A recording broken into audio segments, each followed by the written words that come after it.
시청자 여러분 안녕하십니까. 황양수의 톡톡톡 송영선 전 의원님의 써니뷰.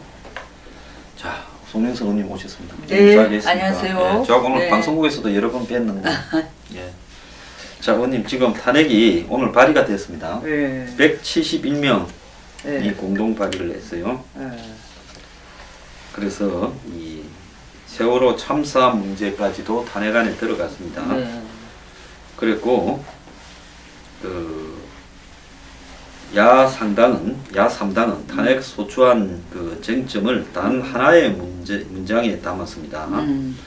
박근혜 대통령은 직무집행에 있어서 헌법과 법률을 광범위하게 그리고 중대하게 위반하였다 라고 이제 이야기를 했는데요.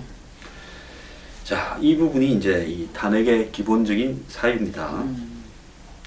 그리고 지금 이 부분에 있어서 헌법 위반 사유 5건을 포함해서 그 다음에 일반 법률 위반 사유 4건 이렇게 9건이 들어갔습니다. 자, 그런데 이제 중요한 것은 오늘 이제 이게 법안이 발의가 되었으면 이제 내주 목요일인 8일날이죠. 8일날 국회에 이제 본회의에 보고되고 24시간 이후인 9일날 오후 한 몇 대시나 안 되겠습니까? 그죠? 그때쯤 이제 표결에 들어갈 거다.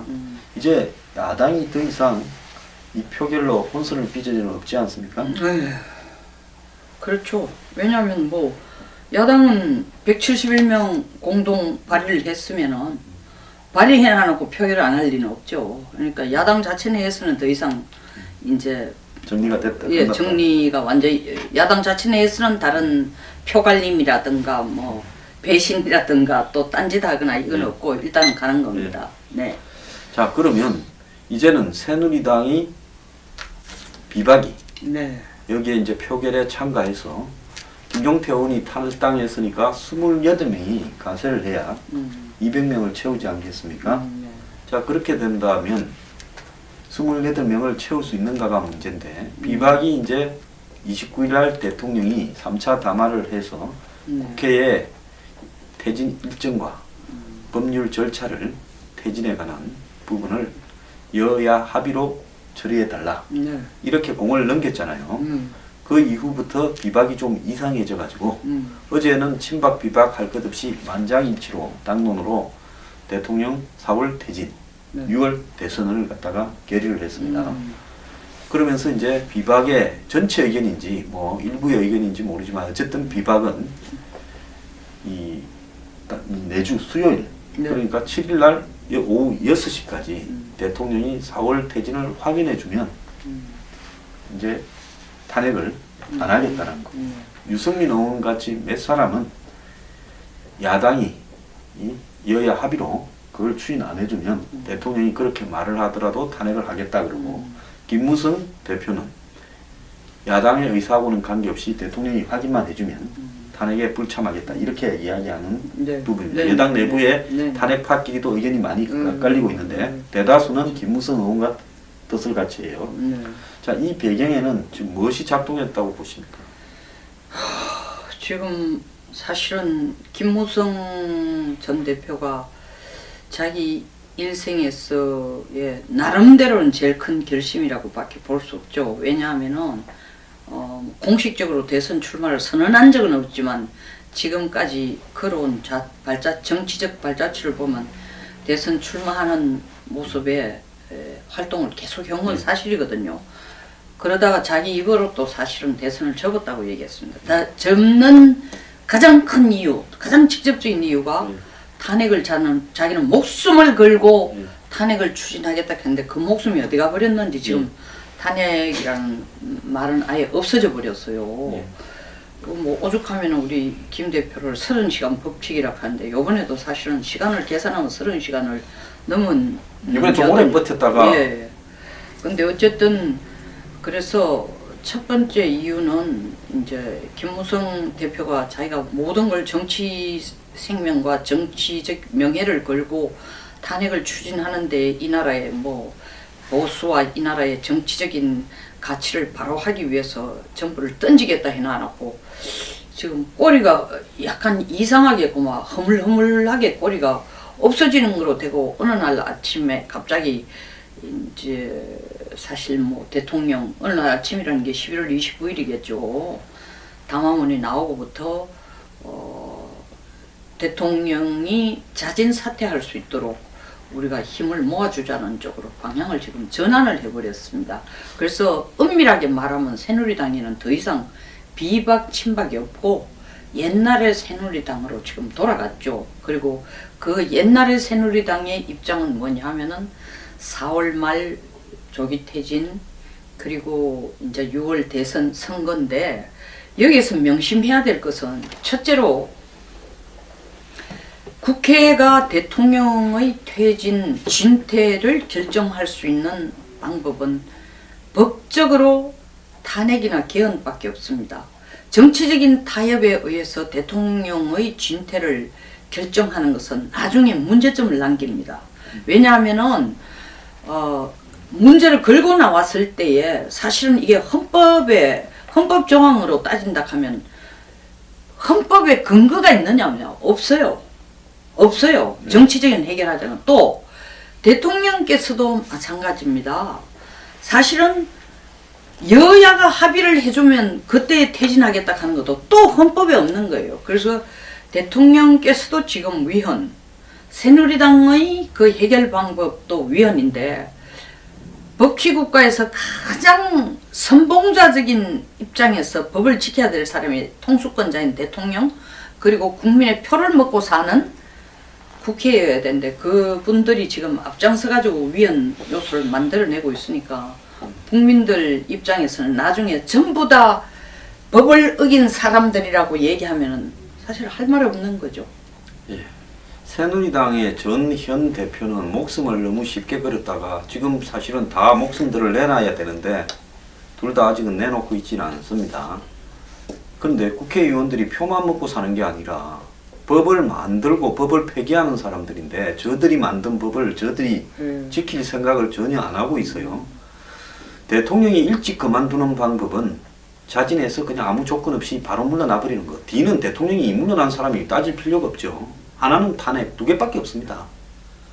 그렇다면 지금 박 대통령이 4월달 물러난데도 중대한 법 위반이 나오게 돼 있어요. 그러면 4월달 물러난다는 전제는 대통령이 물러나겠다. 나 4월 30일에 이렇게 말을 하는 순간에 그 이면에는 거국중립 내각의 총리를 임명하고 대통령은 4월달까지 이선에 빠져 있으라는 부분을 야당이 걸까 아닙니까? 100% 걸지요. 그러면 현행 대통령제 하에서 거국중립 내각 총리고 대통령이 일을 하나도 안 하고 뒤로 빠져 있는 이 부분이 중대한 법 위반 아닙니까? 네. 헌법과 법률 위반이에요. 대통령은 국가의 모든 일을 국군부터 시작해서 국내의 모든 조약 비준부터 시작해서 그 다음에 이 장관들의 임명, 총리를 갖다가 지시 이런 부분을 다 하는데 어느 날 대통령이 내 물러난다 했다고 내 권한은 국회에 넘기겠다. 그래서 국회에서 총리 한 명 뽑아서 그 사람이 4월달까지 모든 것을 관장한다. 그리고 대선도 관장한다. 이거는 헌법 위반을요. 한마디로 말로 대통령과 국회가 한꺼번에 같이 해버리는 부분입니다. 이런 부분에서의 이 위험성을 자각하지 않고 그냥 이걸 단순하게 정치적 합의, 질서 있는 퇴진, 명예로운 퇴진이라는 말로 포장하고 있는 게 이게 중대 문제 아닙니까? 예, 뭐 중대 문제라는 건 국민뿐 아니라 정말 참 이 법 쪽에서뿐만 아니라 국민들도 다 알고 있습니다. 여기서 보면은 사실 이 검찰들이 수사해서 그 의혹을 찾아내고 대통령을 피의자 수준으로까지 만들어 놓은 것이 만약에 근거가 없이 검찰이 이런 짓을 했다 그러면 여의도의 정치인과 청와대 대통령께서 어떤 자기의 진퇴를 결정하기 전에 먼저 검찰부터 없애야 됩니다. 왜? 거짓말하는 검찰이니까, 스토리를 만들어내는 검찰이니까, 소설을 쓰는 검찰이니까, 상상으로서 대통령을 죄가 있다 없다라고 하는 존재들이니까 검찰부터 없애야 되는 거예요. 그러니까 검찰의 존재 여부라는 것은 존재의 필연성이라든가 필요성이라는 것은 사실은 이 법이 제대로 적혀졌는지 안 적혀졌는지 걸 찾아내는데 결론으로 이 정말 죄가 있다는 건 아니지만 일단 대통령이 피의자라는 신분까지를 검찰이 찾아냈는데 그걸 소설이라고 상상이라고 하는 대통령에 대해서 똑같이 국회가 나서가지고 그냥 자진사퇴 쪽으로 일을 몰고 가면 국회도 역시 검찰 보고 한 소리가 너가 역시 소설 쓰고 상상을 가지고 일을 만들어내는구나 라고 얘기해 주는 거하고 똑같습니다. 예, 그러면 네. 이 문제 심각하네요. 검찰이 추측과 상상에 네. 의해서 소설을 쓰고 네. 대통령은 그 추측과 상상이라고 하면서도 네. 자기가 국회가 여야가 동의하면 물러나겠다고 이야기를 하고 있지. 네, 네, 그렇죠. 그리고 국회가 그 상상과 추측과 소설에 기반해서 물러나는 날짜를 잡아주고 네. 대신할 총리를 임명해주고 네, 네.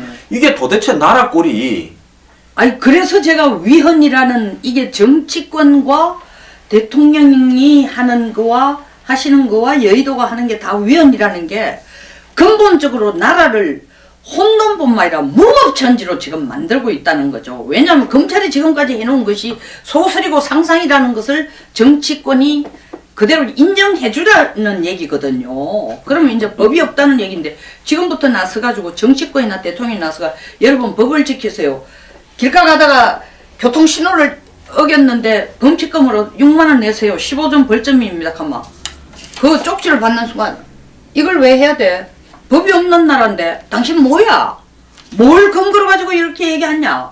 이렇게 시민이나 국민이 반박을 한다고 해도 감정적으로는 싸움이 될는지 몰라도 그 시민이 이기게 돼 있는 거예요. 지금처럼 이렇게 간다면은. 얼마 전에 송 의원님이 저한테 전화를 걸다가 운전 중에 6만 원짜리 딱지를 하나 뗀 적이 있는데 15점 그거 내지 마십시오.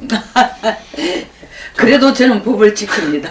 악법도 네. 그런데 여기서 정말 웃기는 것은 그러니까 탄핵 절차를 통해서 대통령이 중대한 헌법과 법률을 11건이나 위반했다. 야당의 주장에 의하면 이거를 갖다가 야당이 그 명분으로 탄핵을 국회에서 하고 네. 헌법재판소가 그런지 안 그런지를 가려가지고 그 다음에 최종적으로 헌법재판소가 심의하는 데 아닙니까? 네. 헌법사항에 대한 네. 법률의 위반을요. 그래서 대통령이 이거는 헌법과 법률을 위반한 게 맞다고 최고 법률 심판기관인 헌법재판소에서 결론을 내리게 되면 대통령은 법률과 헌법에 의해서 퇴진하는 거예요. 네, 예? 네, 쫓겨나는 거죠. 네.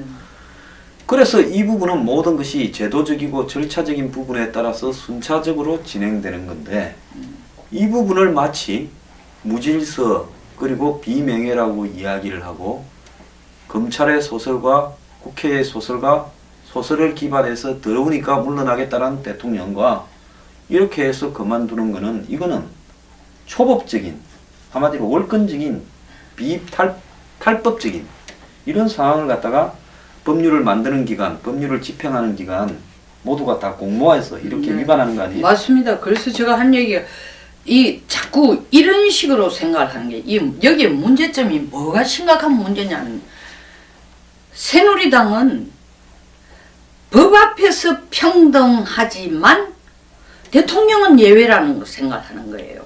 근데 그렇고 법 앞에 대통령을 세우는 자체가 대통령에 대한 결례이고 대통령에 대한 예우를 못 해준다고 하는데 대통령님이시기 전에 대한민국 국민입니다.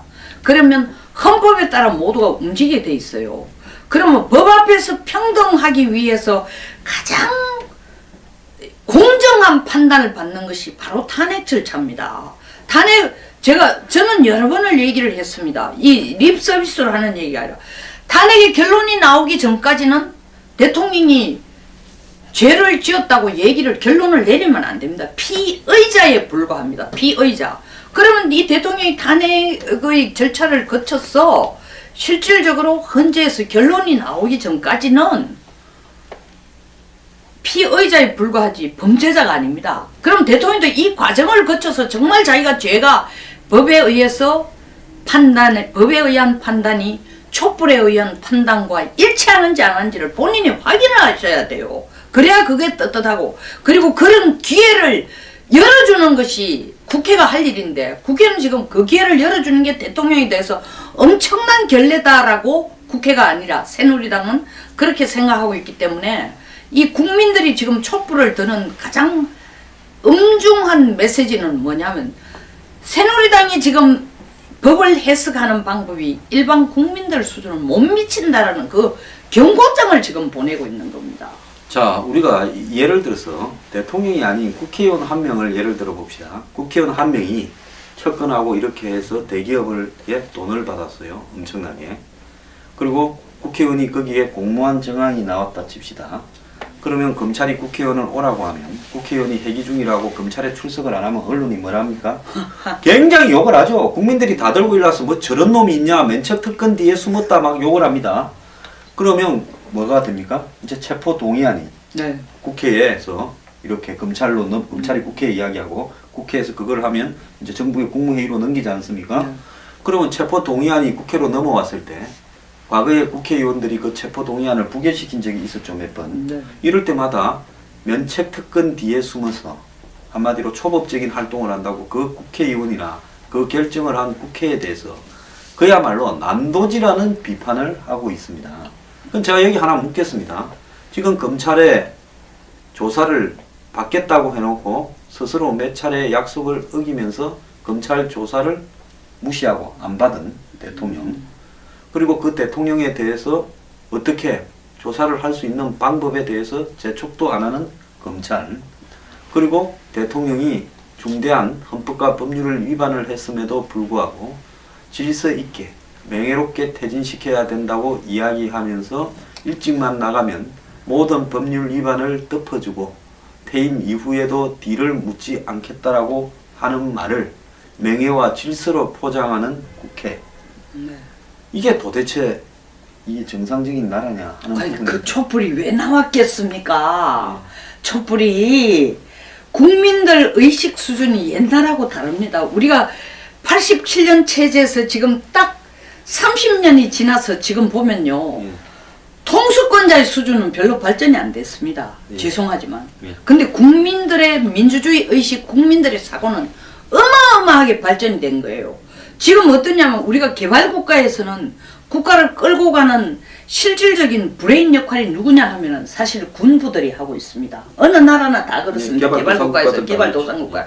그러나 그것을 넘어서서 민주주의가 왔을 때는 제도가 끌고 갑니다. 제도가 끌고 가고 민의가 끌고 갑니다. 민의를 제도로 표현해 놓은 것이 하나의 정치 체제라고 할 수 있으니까. 그래서 국회의원들이 국민의 뜻을 대변한다는 얘기입니다. 제도가 끌고 가는데 지금 30년 전하고 비교를 하면 그 민의 수준은 완전히 기하급수적으로 늘은 거예요. 그런데 실질적으로 통수권자들의 사고방식은 죄송하지만 30년, 40년 전 사고방식으로 나라를 끌고 가려고 하니까 국민들 촛불을 들고 지금 시청에 나오는 이유는 재밌으니까 오늘 저녁 퍼포먼스 보자고 나오는 거 아닙니다. 심심하니까 옆집에서 가작하니까 가는 거 아니에요. 물론 세상을 살면서 여러 가지 어려운 그런 거에 대한 불만 같은 것도 촛불 속에 녹아있는 거는 부정할 수가 없습니다. 그러나 제일 큰 이유는 뭐냐면 대통령님께서 지금 하시는 일이 법적으로 옳지 법치국가에서 할 수 있는 바른 일이 아닙니다라는 이 메시지를 전하려고 온 거예요. 그러면 국회가 해야 되는 일은 뭐냐면은 이런 국민들로부터의 메시지가 이미 검찰을 통해서도 드러난 것처럼 상당 부분 일리가 있고 받아주고 그것을 가지고 거기에 따라서 행동해야 된다. 거기에 따라서 행동하는 건 뭐냐 하면은 국회가 법으로 대통령의 진퇴를 결정을 해드려야 됩니다. 그 방법은 저희들이 탄핵이나 아니면 개헌을 통해서 임기를 단축하는 두 가지 방법 중에 하나입니다. 그래서 이것은 대통령에 대한 개인적인 감정 마찬가지입니다. 우리가 수도 없이 얘기하니까 황장수 소장이나 저 같은 경우에는 너는 대통령에 대한 사랑이 하나도 없다. 그리고 뭐 충성스럽지도 않다. 그렇지 않습니다. 통수권자는 바뀌어도 정치 시스템은 남아있습니다. 당은 남아있습니다. 보수는 남아있습니다. 대통령이 바뀐다고 보수가 없어지는 거 아닙니다. 대통령이 바뀐다고 진보 세력이 없어지는 거 아닙니다. 그들이 바로 대한민국 국민들이고 그들이 바로 이 정치 체제를 이루는 바로 밑바닥의 실제의 열기이고 밑바닥의 생명들입니다. 그걸 거부하고 공중에 붕 떠 있는 게 정치가 아니에요. 공중에 붕 떠 있는 게 대통령이 아니라고요. 그러니까 이런 얘기하는 것을 사감을 가지고 쟤는 더 이상 새누리당도 아니고 보수도 아니고 그 차원에서 들으실 게 아니라 국민들이 나와서 주는 메시지는 최소한 국민 수준만큼이라도 여의도가 청와대가 눈을 뜨고 귀를 열어라는 호소이라고 봐야 됩니다. 호소라고 봐야 됩니다. 저는 과거에요.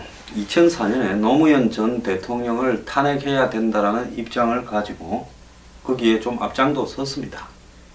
여야의 정당 대표들을 설득도 했습니다. 여야가 아니라 야당들이겠죠. 직접 만나서 설득도 했던 사람입니다. 그런데 지금 박 대통령이 했던 부분은 과거에 노무현 전 대통령이 저지른 헌법과 법률 위반보다 훨씬 심각하다고 생각을 합니다. 그래서 제 양심으로는요. 제가 박 대통령을 대통령 돼야 된다고 이야기를 하고 또 잘할 거라고 기대하고 그런 부패 척결을 할 거라고 국가 시스템이라도 바로잡겠다. 뭐 경제나 이런 거 신경 쓰는 것보다 그런 부분이라도 제대로 하고 가면 대통령이 역사에 이름이 남을 수 있다고 수십 번을 주장했던 사람입니다. 그런 사람으로서요. 대통령 스스로가 부패와 관련된 법률과 헌법 위반을 했는데 내가 이 대한왕국의 백성입니까? 저는 대한민국의 민주시민입니다. 그러면 제가 노무현 전 대통령에게 탄핵을 했다라는 것과 주장하던 것과 똑같은 논리로 박 대통령이 노무현 전 대통령보다 더욱더 심각한 헌법과 법률 위반을 했다고 생각하기 때문에 탄핵을 해야 된다고 주장할 수 있습니다. 그때 노무현 전 대통령이 혐의가 확정됐습니까? 확정된 게 아니었죠. 지금처럼 피의자였죠. 자, 그렇다고 노무현 전 대통령이 그때는 검찰에 이렇게 기소되었던 부분도 아닙니다. 그럼에도 불구하고 그때 저는 그것이 옳다고 생각하고 이렇게 했는데 지금 와서 이 일에 침묵을 한다 그러면 저는 올바른 보수주의자도 아니고요. 이 나라에서 양심 있는 시민으로 살아가는 사람도 아닙니다. 여기에 보수나 진보나 자나 우를 갖다 붙이고 종북을 갖다 붙이고 문재인이 당선되는 걸 만들고 있는 거 아니냐고 이야기하는 사람에게 제가 묻고 싶습니다. 당신은 대한왕국의 박근혜 왕조의 백성이나 신민으로 살고 있냐고 묻고 싶어요. 자, 의원님, 지금 이 탄핵하고 그 다음에 개헌, 정계 개편을 뒤섞어서 지금 여당의 새누리당의 비박들, 친박들이 같이 묶어서 있고 반기문이가 4월달에 반기문 총장이라고 하겠습니다. 사무총장이 4월달에 올 때까지 시간을 벌어야 된다고 이야기를 하고 그러면서 둘이 견원지간으로 내일 죽일 것처럼 하고 갈랐을 것처럼 하던 사람들이 어느 날 한순간에 한 덩어리가 되어서 이렇게 하는 데는 자기들끼리 자 개헌하자 친박 비박이 합의가 되고 자 반기문을 내세우고 반기문도 동의했다. 자 이렇게 하면서 우리가 큰 덩어리로 국민의당이나 제3지대 민주당 비주류들을 흡수하자. 이런 부분에 대한 중대한 딜이 됐거나 안 그러면 두 번째로 선거법을 위반했거나 LCT 관련해서 돈을 짤짤하게 드셨거나 오늘 이진복 의원 뭐 사무실도 덮쳤죠. 자 그렇게 했거나 이런저런 일들이 연루되어서 신경이 되게 쓰이던 참에 에라 다 틀고 개헌해서 새로운 체제를 만드는 걸 우리가 같이 주도하면 너네도 먹을 것도 있고 나도 먹을 게 있다고 이렇게 안 했거나 이런 거 아니겠습니까? 어떻게 보십니까? 저는 몇 가지 원칙만 얘기하고 오늘 토론을 그냥 끝내고 싶어요. 예, 그러니까 원칙만 이야기. 예. 왜냐하면 박 대통령께서 가장 중시 여겼는 단어가 몇 개 있습니다. 가장 많이 썼고 국민 원칙입니다. 국민만 보고 가라 그랬어요. 국민만 보고. 그리고 자기는 원칙을 너무 중시한다. 대한민국 사람들의 52%가 박 대통령한테 표를 준 이유는 그래도 원칙을 준수하는 사람이다. 원칙을 지켜주실 분이다. 국민의 눈물을 닦아주고 국민만 바라보고 갈 분이다라고 생각해서 준 거예요. 그런데 지금 국민은 안중에도 없어요. 원칙도 안중에 없습니다. 자기가 한 말을 자기 스스로 지금 던지고 자기 스스로가 거짓말쟁이라는 걸 지금 보여주고 있는 거예요. 이러시면 안 됩니다. 대통령께서 정말 세 차례 담화문에서 얘기한 것처럼 모든 걸 다 선의로 했고 국가를 위해서 했고 국민을 위해 했고 사심은 없었다. 18년 동안 내 정치 인생은 이런 것에 연속이었다 얘기하면 그 말씀하시는 걸 정확하게 법 앞에서 심판받으시면 됩니다. 더 이상 어떤 사족을 붙이고 할 거 없습니다. 그리고 국회는 뭘 해야 되나? 그런 심판이 공정한 심판이 되도록 도와드리고 공정한 심판의 장을 열어줘야 됩니다. 그게 국회가 할 일이에요. 뭐 이걸 계산해 보이 4월이 좋고 저걸 계산해 보이 개헌을 넣는 게 좋고 개헌 필요합니다. 그러나 두 개를 섞지 마십시오. 이런 식으로 하면 할 수 국회의원이라는 게 개개인의 법을 만드는 입법기관입니다. 그리고 법을 통해서 국민들의 소리를 들어주고 국민들이 원하는 걸 해결해 주는 겁니다. 그 권한을 국민들이 투표를 통해 준 겁니다. 그럼 그 권한을 받았으면 그 권한을 받은 만큼 그걸 이행해야 될 책임이 있는 겁니다. 그 책임이라는 건 뭐냐? 법에 따라서 나라를 움직여주고 경제를 발전시켜 나가고 국민의 눈물을 닦아주는 겁니다. 각자가 자기 자리로 돌아가야 됩니다. 대통령께서는 이때까지 주장하신 만큼 법에 따라 해주시면 되고 국회의원들도 법에 따라 해주시면 되는 겁니다. 국민들도 법에 따라 위법적인 행동하지 않고 일상생활에서 사는 것만큼 촛불 시위에서도 법 이상의 일은 하지 않는 것이 나라가 가장 빨리 안정을 찾는 방법이라고 저는 생각합니다. 오늘 의원님 저기 어디 대선 출사표 던지는 장 같습니다. 말씀이 오늘 굉장히 잘 되시네요. 근데 이게 우리 박 대통령은 이 자신을 지지하는 사람만 대한민국의 국민이라고 생각을 하고 내가 하는 것이 바로 원칙이다. 짐이 이 국가다 라고 이야기했던 과거에 뭐 루이 14세입니까? 프랑스에 그런 분처럼 생각하는 것 같아요. 본인이 검찰 수사를 받지 않겠다. 이렇게 이야기를 하면서 본인이 기자 앞에 세세하게 끝장 토론을 하겠다라고 이야기하는 것. 그러면 검찰 수사는 안 받으면서 기자를 통해서 이 자신의 억울한 점을 항변하겠다. 국민에게 전하겠다. 참 그 의의가 없습니다. 근데 물러나는 날까지 국무회의도 하고 수석 비서관 회의는 좀 해야 되는 거 아닙니까? 나라 꼬라지가 지금 안보니 경제니 할 것 없이 전부 그냥 무너져 가는데요. 국민통합위원장, 대통합위원장 뽑았지 않습니까? 거기 목사님을 보내셨대요? 네, 어쨌든 국민을 대통합하겠다는 의지가 있으시니까 그런 국민을 대통합하는 만큼 지금 중요한 게 없습니다, 사실은. 우리가 전부 갈기갈기 찢어져 있으니까 그 의지만큼이나 뭐 저는 더 이상 할 얘기가 없는 것 같습니다. 아까 말씀드린 것처럼 모두가 자기 위치에서 자기가 해야 될 일만 하면 되고 또 대통령께서 늘상 주장해 오시던 원칙과 국민 그 두 가지에 충실해 주시기만 하면 됩니다. 저의 소박한 소망입니다. 자, 그래서 대통령이 국민의 93%를 한 대로 모아가지고 대통령이 지지하지 않는다 93% 오늘은 보니까 2% 떨어져서 91% 돼요. 그래서 지지율이 올라갔다 생각하는지 모르겠습니다만은 어쨌든 한 덩어리로 만들기는 했습니다. 소통도 되게 했고요. 또 길거리로 한 덩어리로 잘 만들었습니다. 자, 그런데 의원님 이제 하나 한번 여쭤보겠습니다. 이제 국회 표결을 가가 이제 부결되면 그때는 이 꼴이 어떻게 될 거라고 보십니까? 그건 뭐 꼴은 상상할 필요가 없습니다. 왜냐하면은 국회가 만든 자업자득이고 대통령이 만든 자업자득이에요. 네. 물론 한 가지 진짜 안타까운 거는 불쌍한 건 국민이에요.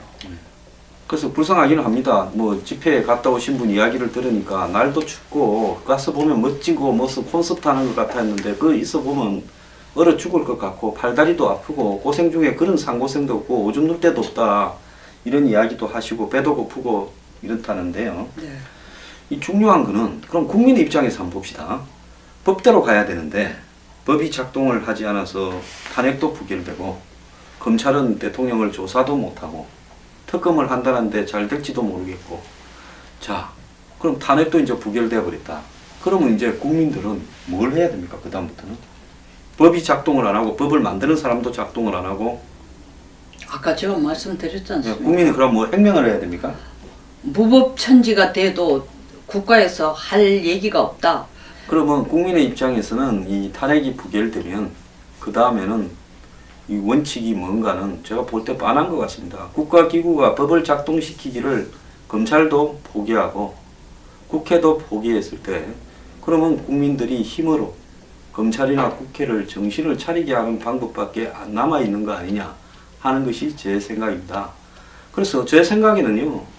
촛불 집회를 광화문에서 할 게 아니라 이제 국회 표결하는 꼴을 보고 국회에서 촛불 집회를 해서 거기 국회 이 앞에 마당에 굉장히 넓지 않습니까? 아마 대한민국에서 그만큼 마당이 넓은 집이 없을 건데요. 그 마당 넓은 집에서 국민들이 끝까지 이 시위를 하는 사태까지 가야 될 거 아니냐. 그래서 올해 아마 연말까지 큰 고생을 할 것 같습니다. 오늘 네. 마지막으로 하실 말씀 없으세요? 예, 제 결론은 뭐 똑같은 얘기입니다. 네.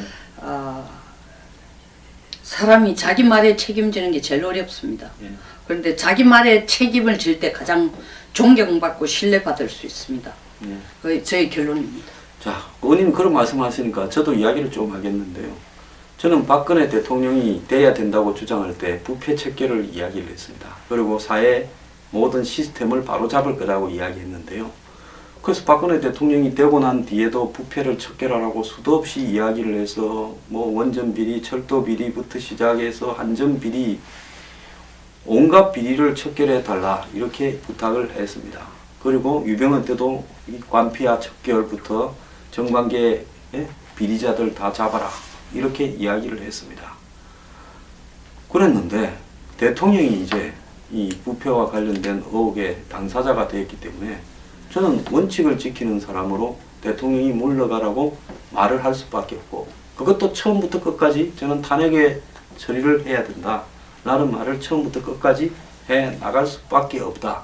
황장수가 미쳤나 와저러나 배신했다 이러는데 저는 배신한 게 아니라 처음부터 끝까지 제 말에 대해서 지키고 실천하고 그러다 보니까 그 당사자가 대통령이 되었을 때도 똑같은 이야기를 할 수밖에 없다. 그 말을 한 겁니다. 의원님 마지막으로 뭐 더 하시죠? 네, 저는 다 말씀드렸습니다. 예. 오늘 좀 네. 짧게 진행이 되었는데요. 네. 우리 의원님이 현 돌아가는 상황을 원칙, 국민 두 가지로 요약을 해줬기 때문에 오늘 토론이 좀 짧아져도 이해를 부탁드립니다. 할 말은 다 했다고 생각합니다. 오늘 감사합니다.